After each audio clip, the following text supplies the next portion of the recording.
That, though, is former President Donald Trump endorsing one of Elon Musk's latest policy ideas, a government efficiency commission. Now, if elected, Trump plans, he says, to form the commission and appoint Musk to lead the federal agency. The details, as you might imagine, still in the works. But Trump says the first order of business would be to create a plan that would eliminate all fraud and improper payments within 6 months. Musk is embracing the idea, saying in part, quote, "I look forward to serving America. If the opportunity arises, no pay, no title, no recognition is needed." He even posted a meme of himself as the head of the Department of Government Efficiency. There you go. The commission is receiving some positive feedback, also a bit of skepticism. Joining me now is Thomas Schatz. He is the president of the government watchdog, Citizens Against Government Waste. Thomas, thanks for being with us here on the Hill. All right, let's talk about the idea, then the individuals. Is this a good idea?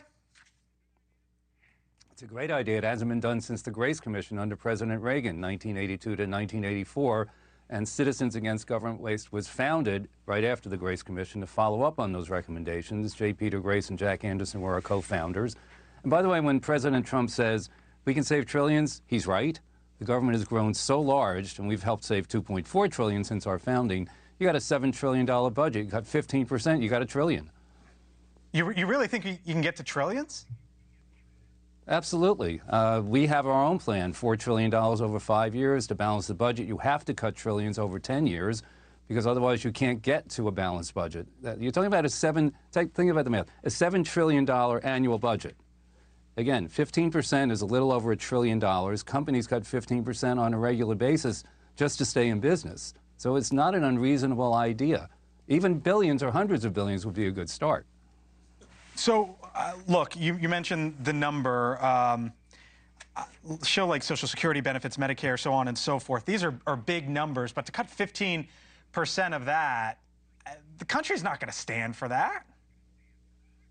Well, we're not talking about any specific area. We're talking about across the federal government, not just in one place.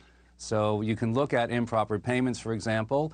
They're about, I think, $200+ billion a year, and that's simply making sure that money goes where it's supposed to go. The government does a terrible job of that. That's why they have so many duplicative and overlapping programs. And if you just focused on getting benefits to people and not having so many programs doing the same thing, you could accomplish a lot. So talk to me about Elon Musk.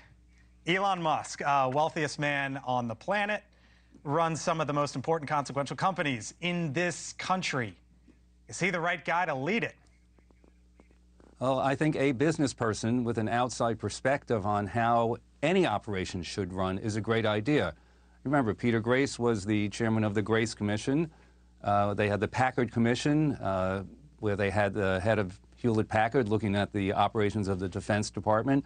So it takes an outside eye to look at how the government should operate, because when you're inside the Beltway, you have a totally different perspective. Yeah, is that outside eye, though, Musk? It could be, could again be another business executive, and the way to do it is to bring in other business executives. The Grace Commission had 160 business executives. They had about 2,000 volunteers to do the work, and that's the same format that we think should be followed for whatever comes out of President Trump's proposal. All right, Thomas Schatz, appreciate it. Fascinating. We'll see where this goes. Thank you for watching, and make sure you go to joinnn.com to find NewsNation on your television provider. And don't forget to click the red subscribe button below to get more of NewsNation's fact-driven, unbiased coverage.